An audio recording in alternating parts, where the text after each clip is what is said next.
Alright guys, this is my first step part in the build video, and this starts out with the steering assembly. Just like the instructions say in the book, if you've never built a Losi kit before, I suggest that you, any kit for that matter, is to read over the book, give it a brief reading all the way to the end. Focus on your keys here where it tells you what each individual icon means. For instance, you got your thread lock, grease, glue, and so on. Just make sure you read that so you know what all these symbols mean. Open one bag at a time, and then what I do is I get a small container for the screws, another container for the smaller parts that are in the bag, and then a large container for the large parts. I've taken a few things off of my 2.0 buggy, like my King Heads chassis braces and steering assembly top. It's just kind of now it's become more of a superstition for me with this thing than it is, for performance. Actually, it makes the chassis a little stiffer, but I'm so used to it now, it's fine with me.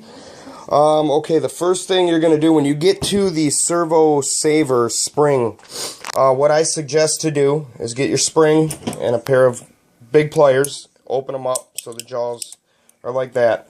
You're going to break the spring in. They want you to tighten it down all the way and then back it off so the spring obviously is broken, and then you get your thread count. They want 5.5 turns from all the way down, 5.5 turns out. But you want to take the pair of pliers and squeeze the spring, compress it all the way a few times.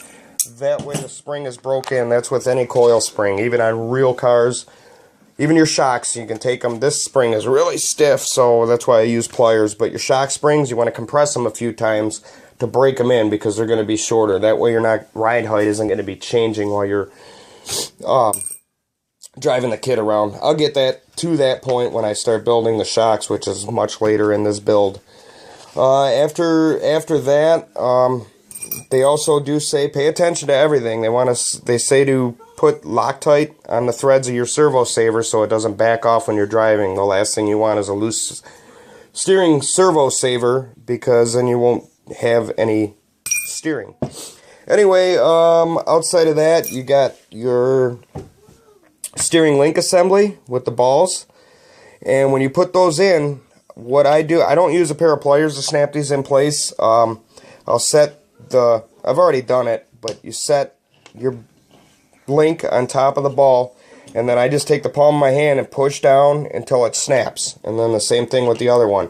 The other thing you want to make sure, everything's machined pretty good for these parts, but always ensure that it's like butter smooth. If it isn't, there's a problem. You need to take it apart and see what the problem is. So yeah, you just want to make sure that everything moves freely so nothing binds up. And from there, I think that's about it. I'll probably stop here and show you guys the finished portion of the steering assembly, and then it's on to the next bag.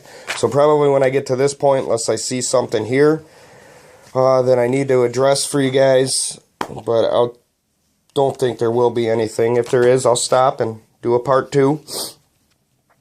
If you guys have any questions, just comment below, and I'll do my best to answer anything for you.